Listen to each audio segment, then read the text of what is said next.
Which continent has some of the best watch collectors? Guys, in today's video, we're gonna go over some of the continents that I believe have some of the best watch collectors. Now, just to make the video short and concise, I narrowed it down to 3 continents that you guys are gonna rank. And these continents are Asia, Europe, and North America. Now, the only reason why I narrowed it down to continents is because there's so many countries out there that we could point out that have amazing watch collectors.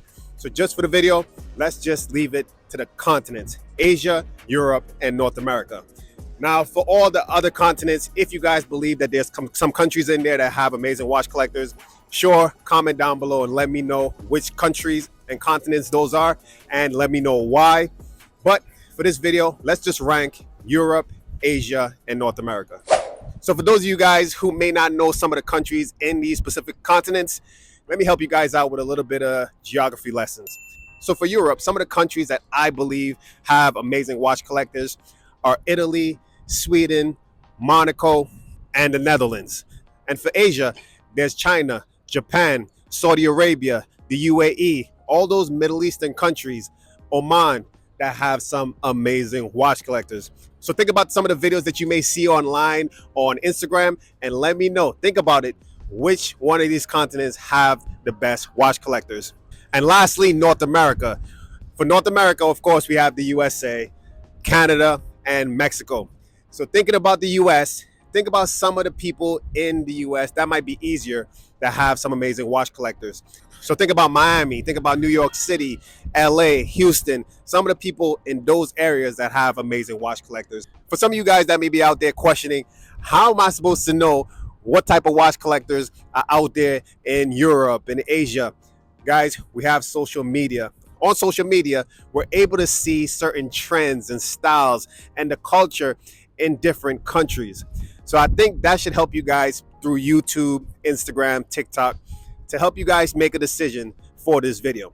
So guys, before we get into the full video, remember, give it a like, share, and subscribe, and let's get into it.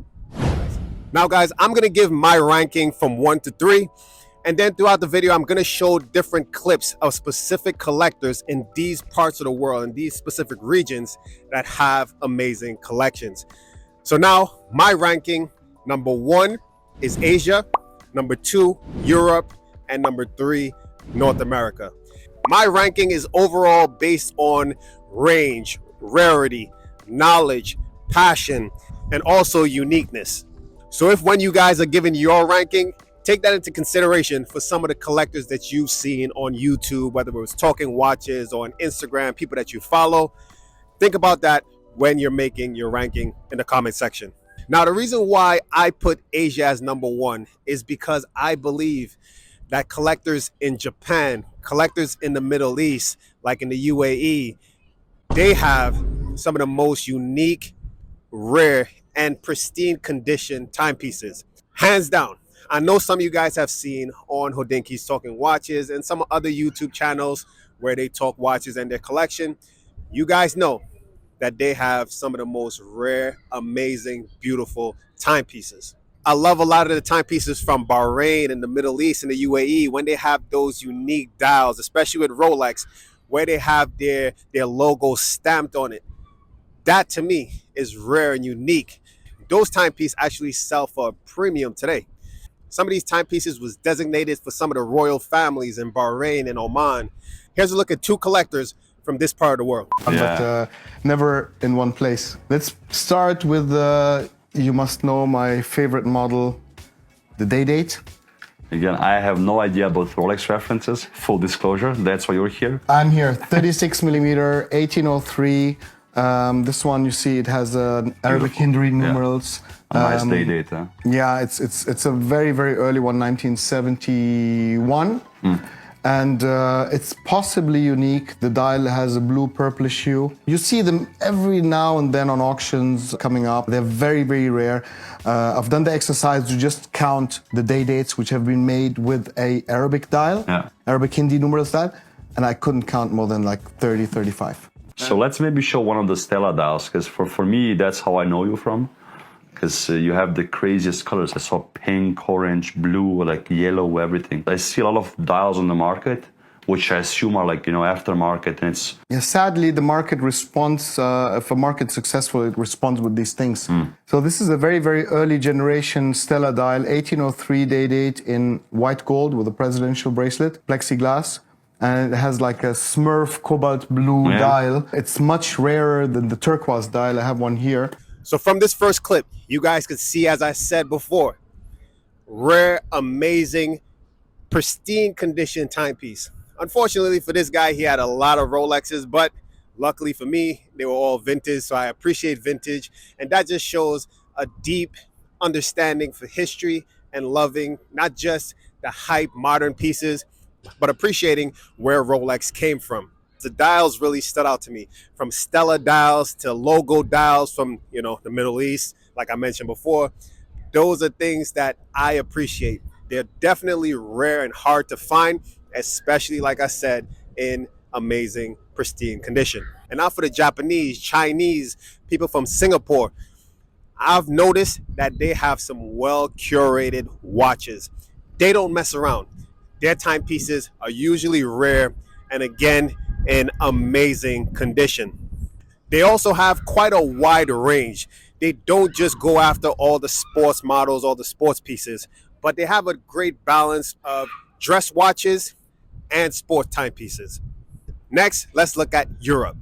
I know for a fact that the Italians and the people in the Netherlands, specifically Amsterdam, have amazing watch collectors. Thanks to KOV, that's another YouTube watch channel. He's over there in the Netherlands, Amsterdam specifically, and he shows a lot of the timepieces out there and the collectors in that area. For some reason, the Italians have amazing style, not just in watches, but also in fashion and everything else. They set the trend, in my opinion. So when it comes to timepieces, their collectors definitely set the bar high. I really do appreciate their collection being understated. They're not too flashy.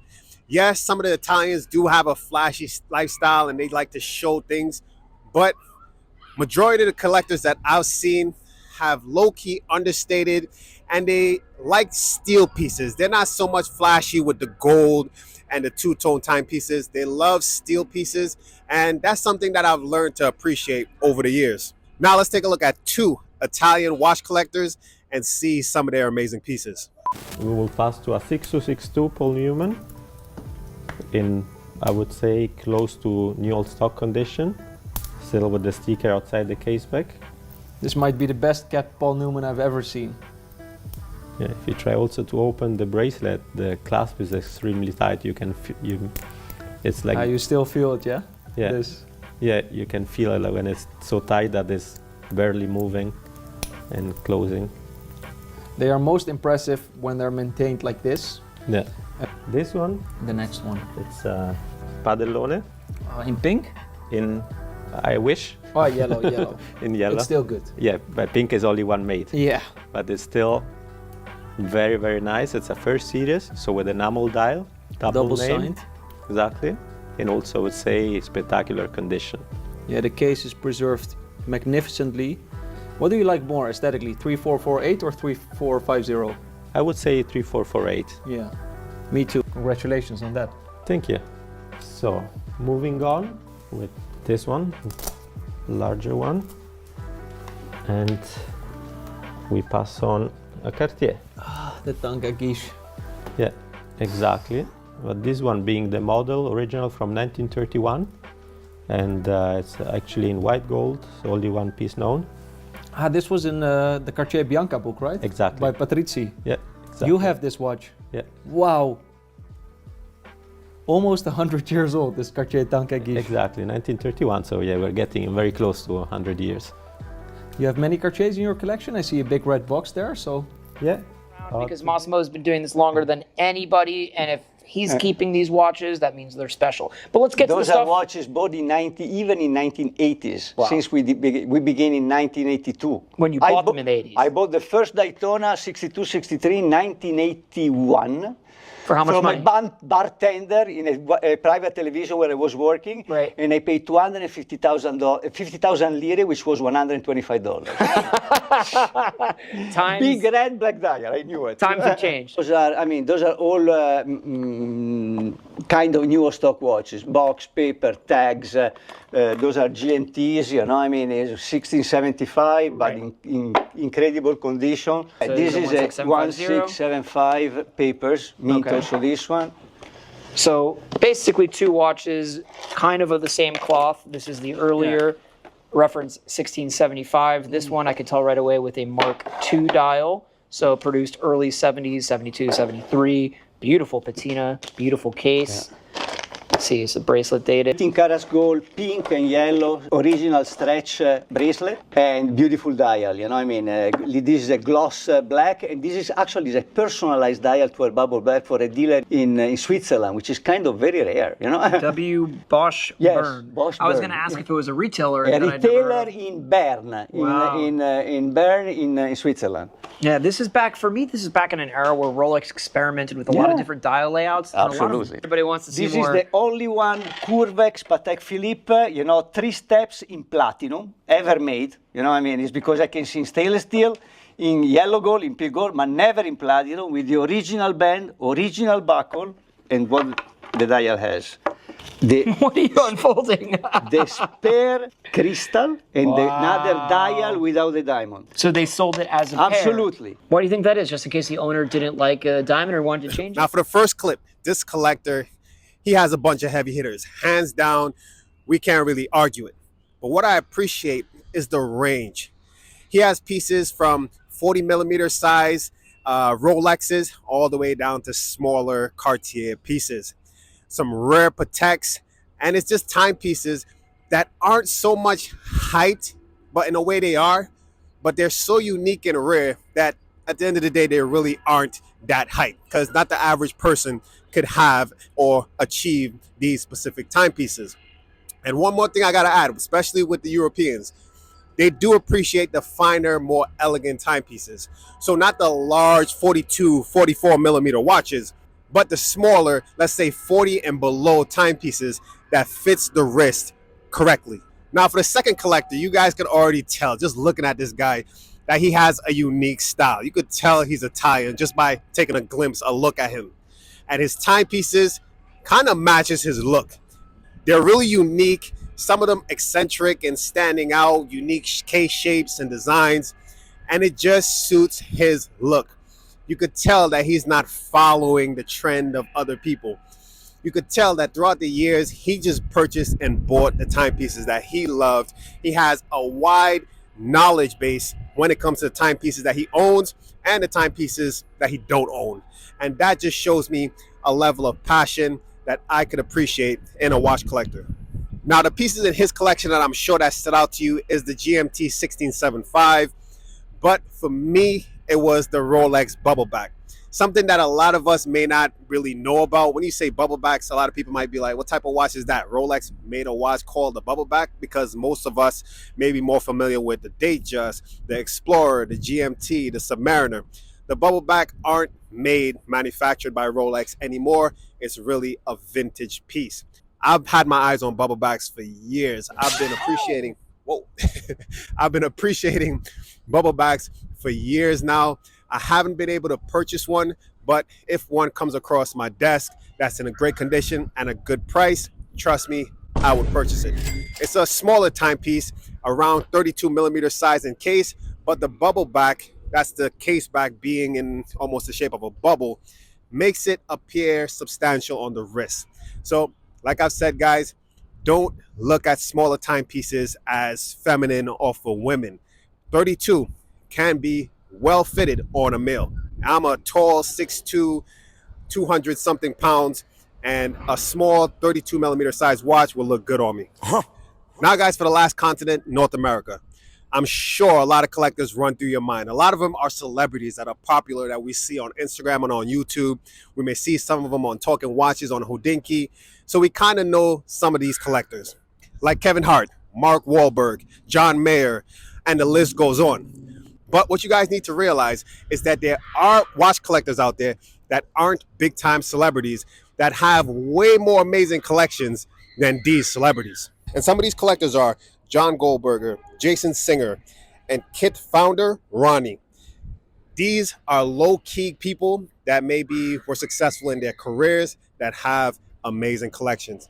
And now let's take a look at some of them. When I get interested in a product, I'm always doing the research to see what surrounds that product, and I start to get into that world, you know? It seems like you're pretty deep in the F1 world. Yeah, for sure. I mean, that became the most important watch to me. And then as you start to learn about it, Eddie Bergener, who designed the watch, you know, and in 1986 when it released, it was like, you know, quartz was having this crazy run, you know, from the late 70s into the 80s. And then these colorful watches were very bold for the time. And it was such a crazy contrast between what TAG was doing versus everybody else, you know, and they took these like diver watch, opened up the next space in Miami in 2016. And for that time, you know, I'll never forget the Daytona. The first time I saw that watch, the gold and green, like something clicked for me. You know, like I love that combination, yellow, gold, and green. And I had a friend that worked in a shop, and I don't even remember the name of the shop, but it was in Miami. And they sent me a picture of like their available watches that they had, because I was waiting to buy one when I opened the store. When I went to Miami for the opening, I was like, I need to buy a watch. They sent me photos, and I walked in and I bought the green face Daytona. I didn't own any Daytonas before that, and that was my first Daytona. That's a good one. And the only reason I bought it is because of the way the color combination. Could have been on any watch, to be honest, but then I fell in love with the Daytona once I started wearing that watch. Now I have a few what you wish to have, and I was like, and I started to do some research, and I really wanted this watch. Right, so the black ceramic double wheel, and I was very excited to see if I can get it. And he was like, oh, I can't get you one of those. Those are really tough. But I could get you the gold one. So he sent me the gold one, and I wore this a lot. And I actually really love this watch. And this became my favorite watch in the collection for a while. And then I was like, okay, like 6 months passed, and I was like, okay, I really want the black one now too, because I've been wearing that watch a lot. And he was like, oh, you have to wait now, you know? So very Francois. Yeah, and Francois made me wait a long time before I was able to get the black, and then the last actually was a stainless, which I haven't even got sized yet. So I was very happy to round out and finish off the collection by having all three metals.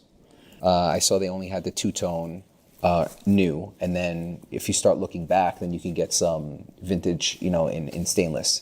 But then I went further than that, and I wanted to see like all of their old watches, and then I ran into this watch online, and it was basically the only version of this watch that I could find in this color. And he just happened to put it up for sale a couple of days before I started researching this watch, which is a crazy coincidence. And I reached out, and I told the guy, I was like, okay, I want to buy it, you know? And he was like, oh, it's on reserve. I'm sorry. Sure. Like, I'm going to let you know I have this 24-hour hold policy, and I'm holding it for somebody. Now, Kit's founder really stood out to me, because what I appreciate about him is that he was collecting timepieces from a little boy.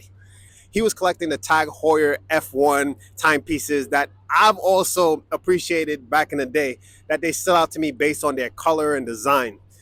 He has those timepieces still in his collection, along with the APs, the Rolex, the Vacheron, some of those big boy pieces, and he appreciates them all equally. Another thing that stood out to me about him and his collection is that he collects timepieces to mark specific achievements. You have quite a few green dial Rolexes here. Yeah, so early on, when I expanded the Kit store in Soho from an 800 square foot space into taking over the whole corner where Atrium was, that was an incredible moment for me. So I owned, at the time, I owned a Pepsi GMT, and it was an old one, and I got it from my friend Greg, and I gave that watch to my dad when I got my first green face Rolex, which was the Hulk. So I wanted to celebrate that moment by getting myself a watch. And that was the beginning of this concept of celebrating a large, like this, you know, big accomplishment with buying myself a watch. And I was like, okay, like I could get used to this, you know, like if this Engraving on the inside of it. There is. It was a gift from a mother to a son on Christmas Eve. In 1920. Yeah. Yeah, that's amazing. And so I see a lot of perpetual calendars on the table. So what is this one? So that's a 2438 in yellow gold. And I think it's in very, very good condition. It's a favorite of mine. It's a waterproof version of the 2497. So this is a 2497 in rose gold, and it has a snapback. And as you can see on this one, there's marks for a wrench, and it's a screw back, and therefore water resistant. And the other perpetuals, the more modern perpetuals? So that's a 3450 red dot. There's two versions of the 3450. One is where the leap year is demarcated, as in this example, with a red dot. And then there's this one here on the table, which has numerals that demarcate the 4 years of the leap year. And then one of my absolute favorite watches is the 3448 white. The 3448 of all the watches on the table is perfectly balanced in terms of its aesthetic. I mean, the dial itself doesn't have the leap. What are some of those reasons? Well, back in the day, in the 80s, the bubble back watch was kind of like the $20 gold piece for coin collectors. Everybody knew what they were. At the time, everybody wanted one.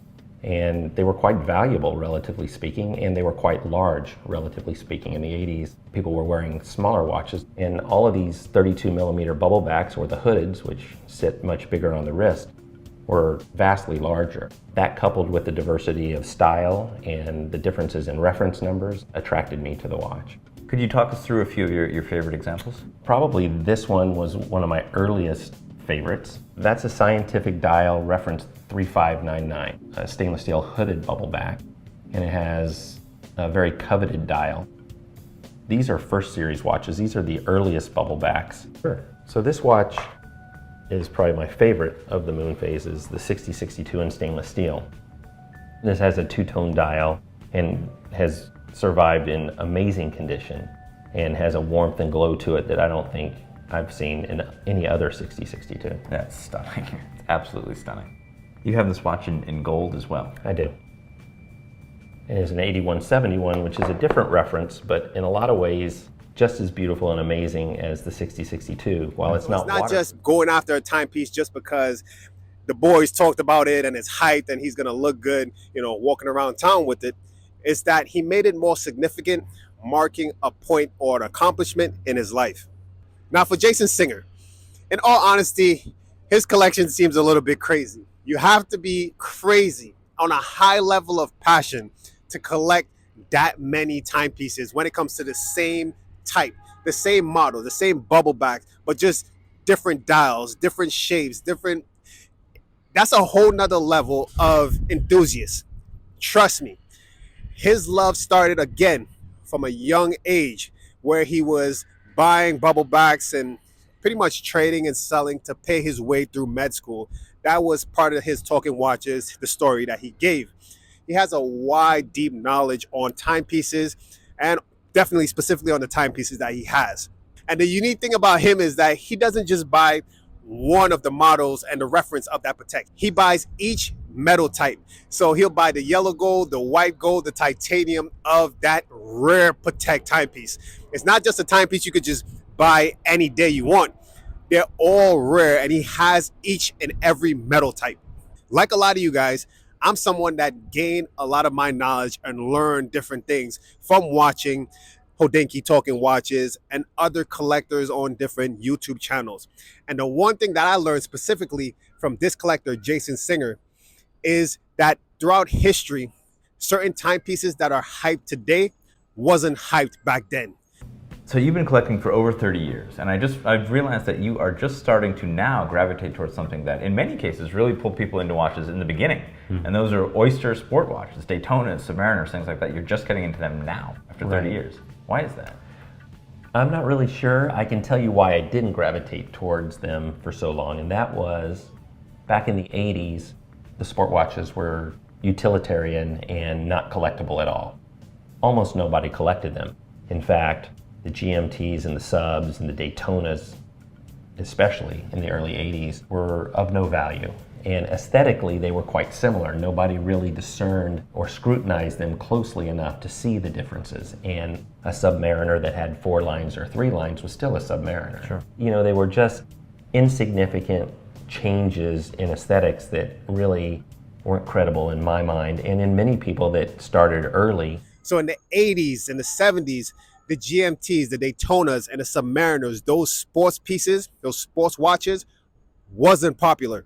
He gave a story of being in a, I guess, in a dealer or type of sales show or whatever, and the dealer had a, I forgot which one, but one of those sports watches, and he just dragged it from under the desk. He gave that story, and I appreciated understanding that how time changes, style changes, trends go in and out, and that just make me appreciate what I have more.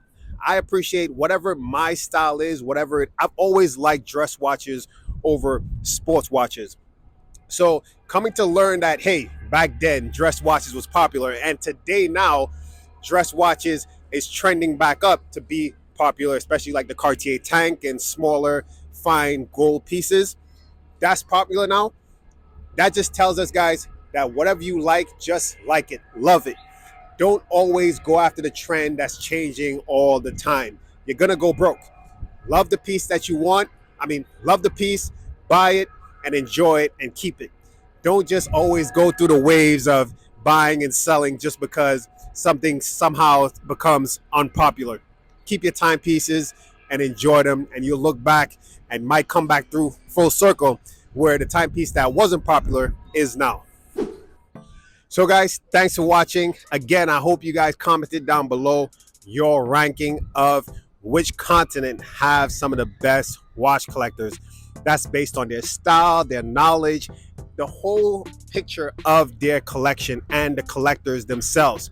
Comment down below between Europe, Asia, North America, and if you guys want some of the other continents, you guys could throw them in there and maybe specify the specific country that has amazing collectors. Thanks again for watching, guys. Again, like, share, and subscribe, and stay tuned for the next video.